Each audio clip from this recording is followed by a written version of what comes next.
मीत, हमनी के जिंदगी के कौनो किनारा नहीं खिलौकत। मीत, किनारा के जरूरत ओकरा के होला जे बीच भंवर में डूबत होके। अरे हमनी के तो दौड़त आनी जा मीत, फिर छोट मोट रोड़ा तो इबे करी रास्ता में।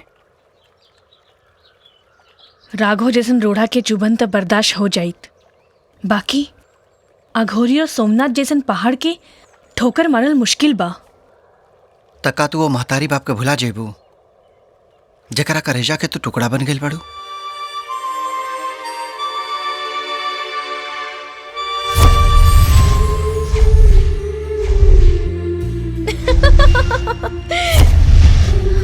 तोहरे आंख से बहे वाला आंसू हमरे हर सवाल के जवाब दे देहलस। बस हम यह नहीं चाहत कि एगो ममता मई माई अपना पुत्र के वियोग में आंसू बहावे।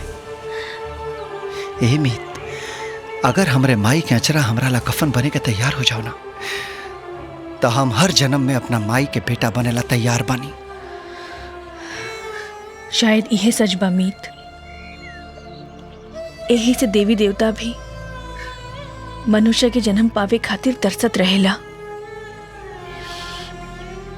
अब प्राण रही चाहे जाई, बेटा बेटी के धर्म और कर्तव्य निभावल जाई। पक्का? ई कच्चा पक्का छोड़ी और मनुष्य के संस्कार रस्मों रिवाज पे ध्यान दी। मतलब जबले हमने के बिया ना हुई तबले ना चुम्मा चुम्मी के बिजली चमकी और ना मोहब्बत के बरखा हुई। लेकिन हमार तमन अबही ने करा था मोहब्बत के बरखा करे खातिर।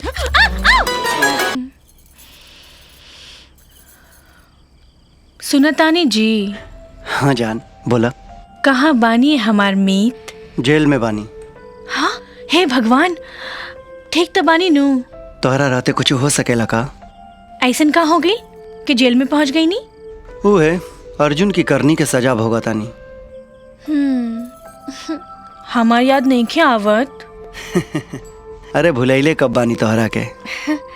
ए जी, रउआ के देखेला मन बहुत तरसता। खाली देखेला? प्रेम पूजा करे खातिर भी। अच्छा, आ जाए का? अब ऐसे बोल के तड़पाई मत। जल्दी से आ जाई। I am waiting for you.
का भाईजान?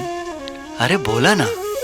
का जी, हम ना बुलौलो रहती तो वो आईती नहीं ना? कहीं ऐसा तो नहीं खे कि राउर दिल कहीं और लाग गइल बा? हमार दिल तो तोहरा होठ पे आ गइल बाटे। आज तमे होठ के चूस ले अब।